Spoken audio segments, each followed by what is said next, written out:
All right, back with the Garlic Marketing Show book marketing series. I've got my good friend Lisa Tenner here, book coach, author, amazing book coach, and it's helped a lot of people get their book proposals out there.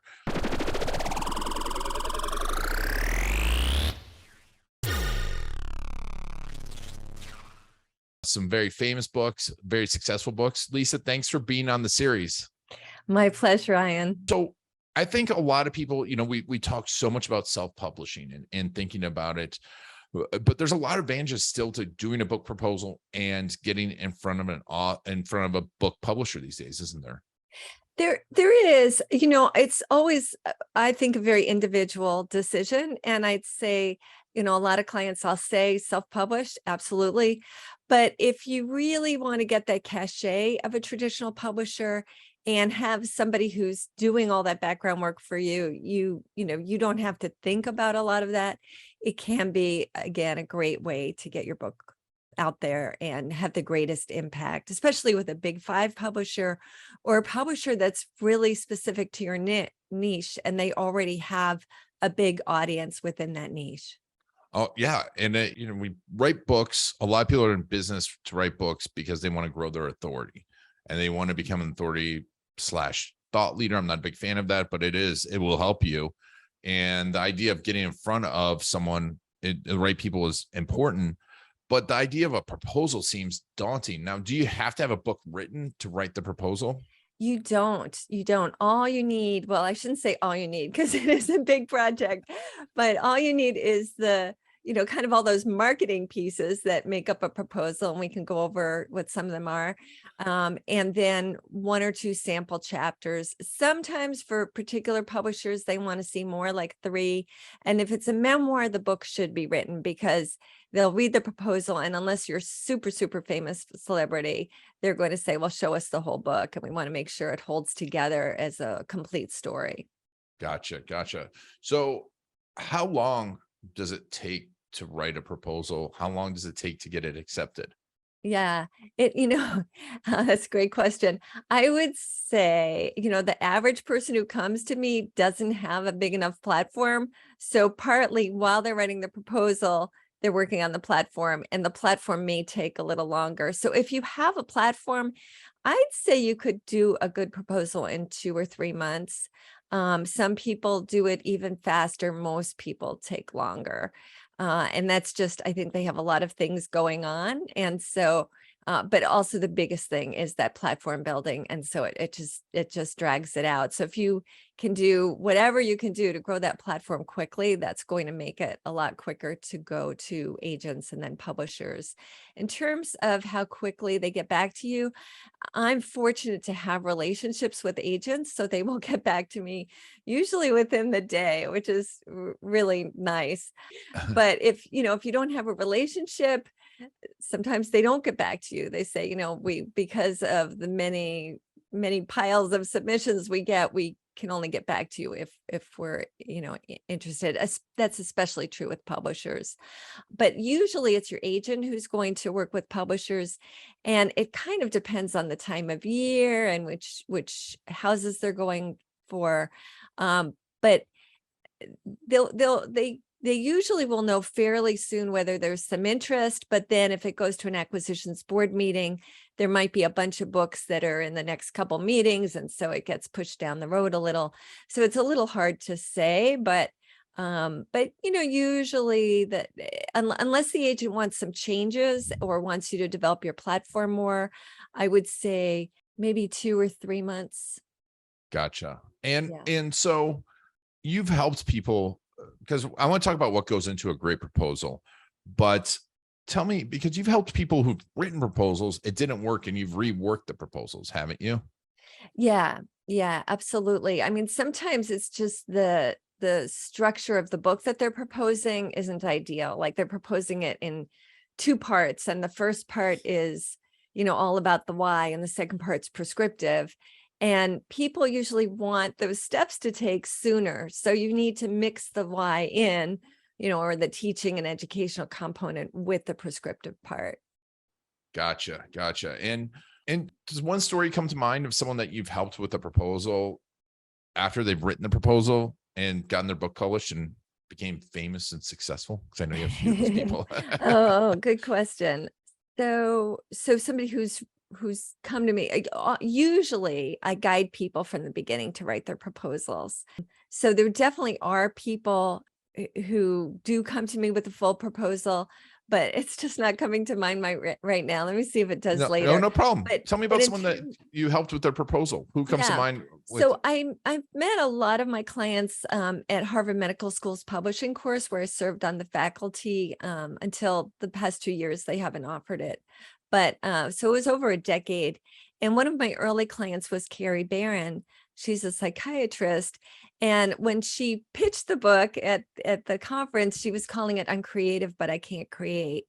And so when we did our first initial book concept consultation, I said, I don't think publishers are going to get that excited about that title at that time. I think now with creative content, it actually would be a good title. But I said, I think your clients or your readers are really your patients. They're the people who come to you when they're anxious and depressed and unhappy. And that's a huge market. And they're very desperate for help, right? So that's what we went with. And I suggested the title, The Creativity Cure. And we worked on that proposal together. And then submitted it to several agents I knew. And at the Harvard conference the next year, that's when we submitted it, at like right before that conference. And one of the agents came up to me and said, I just read the proposal, and I want to be the agent for that. So what do Wow. we need to do? And there are other agents interested, but she was just really aggressive about it. Like, she told me all the reasons why she should be the agent. So that was an example where, it was really important to fine tune who the market was and how we define it as a large size and very hungry for what publishers were looking for at the time. And then I came up with the title, The Creativity Cure, which I also think, happens to be a really good title. The publisher changed the subtitle. So, publishers will sometimes change title too. Don't be too attached. If you are traditionally publishing, you are not going to have complete control over everything that happens. And that can include title, it can include cover, even some of the content. So you have to be willing to give up some control. Now, publishers have a lot of experience and hopefully they're making very good decisions, but that is an issue. I had one client where his agent negotiated that he had the ability to reject a title. So he couldn't decide on he couldn't say this is the final title, but he could say, I won't accept that title. So that's unusual to be able to negotiate that, but his agent did negotiate that. Wow. So, obviously one part is knowing your audience, but what goes into a great book proposal? Yeah. So, the very first thing is the cover page, right? So you want to have a great title that indicates that there is a large audience for this, or that this is really fresh and exciting and it solves a problem. So there are a lot of things that go into a great title, but that's going to be on the cover page.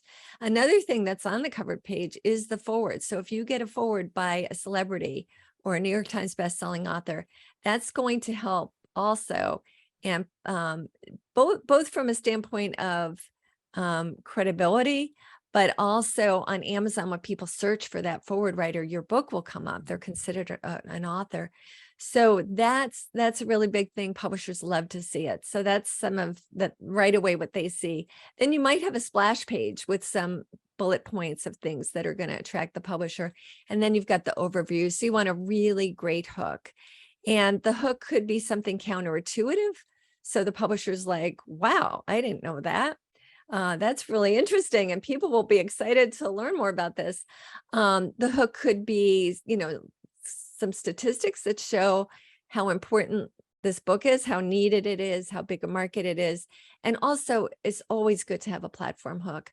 Publishers and agents really, unless it's a very small, really small niche publisher, they're not looking for people with small platforms that they can help grow over time. They're looking for people with a large reach. So really throw in, one or two of your biggest your things that show that you're going to reach a lot of people. So it could be social media, email list, and the size of that, and engagement too. And it could also be if you do a lot of speaking, that's a great one because that helps sell books. Podcasts help sell books. So those are all things you might mention, or something that went viral, a viral article you wrote. Nice. And I mean, that's great advice. And, one thing with marketing is testing, right? And is testing, how do you go about making sure, because I'm assuming you shouldn't just write the proposal and send it. You should have someone look at it, maybe test it out. Do you get an agent first and then write the proposal? Tell me about how that works. Yeah, you do write the proposal before you get an agent. Occasionally people will come to me to say an agent's waiting to see this proposal, but it's a little trickier to do that because sometimes you get an agent interested and you don't have the platform yet, and it takes time to write a good proposal. So I suggest always have the proposal absolutely ready to go, perfectly polished, everything's all right, and then send it out. And remind me your question again, because I think no, I took no a problem. detour. And then how do you send it to the agent, and how do you know it's a good proposal? I mean, do you get feedback from the agents? Is there some place you can test it out? Should you have someone else read it first? Yeah. Always ask for feedback from the agent. When you do send it out, you won't always get it, but it's always worth asking. It's great to have a book proposal coach because then you'll have somebody with expertise who is looking it over. And I always find, even with somebody who's a great writer or really understands how to market something, and so they do a good proposal, there's always value added. But it's great if you can show it to some people in your target market too. You might not show them the whole proposal. You might just show them the sample chapters and chapter outlines. You also want to get endorsements ahead of time that you can put in the proposal. It's great. If you say I have relationships with these people, I'm going to get an endorsement. Publishers figure it's maybe 50-50. And if you don't know the person, forget it. Don't even put it in the proposal. But if you have people who've said, yes, they're going to provide an endorsement, that's more compelling. And the most compelling is if you've already collected these endorsements. And some people who know you well, even though the whole book's not written, based on the sample chapters and maybe even just the table of contents, or else the chapter summaries, they may well be willing to write something.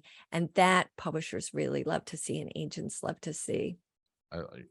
That's great. Great advice. And some people might be thinking, well, I write the proposal. Oh my God, then I'm going to have to actually write the book. Is that a fear people have? It absolutely is. And first of all, you can get a ghostwriter. If writing's not your thing, or you just don't have the time, you can get a ghostwriter.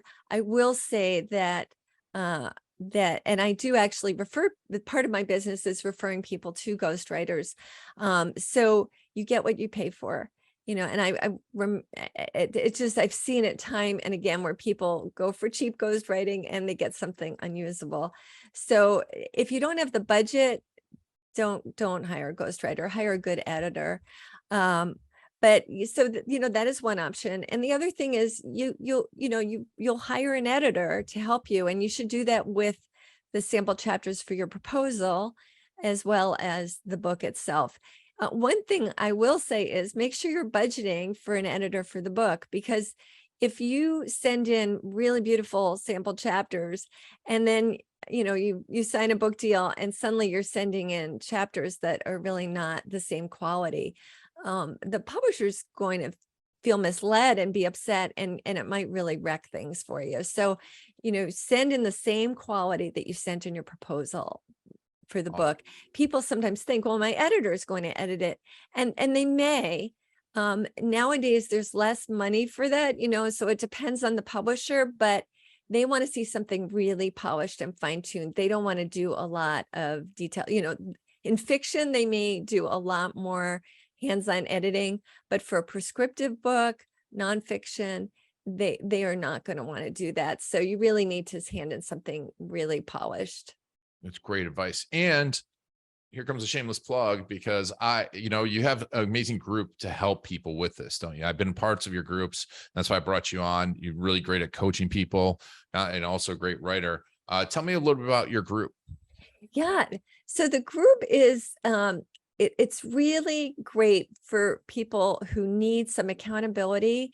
And sometimes it's hard to write on your own. So we get together once a week, and that may change. I may start to add more times, but we get together for 2 hours.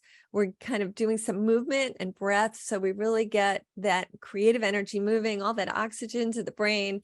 And then we write. We set an intention first, and then we write. And usually we're writing for 35 to 45 minutes for a clip. Then we take a break. We share some insights, any challenges that came up, any questions. In class last time, somebody brought up a book proposal question, actually, and I answered. We have a moment for gratitude.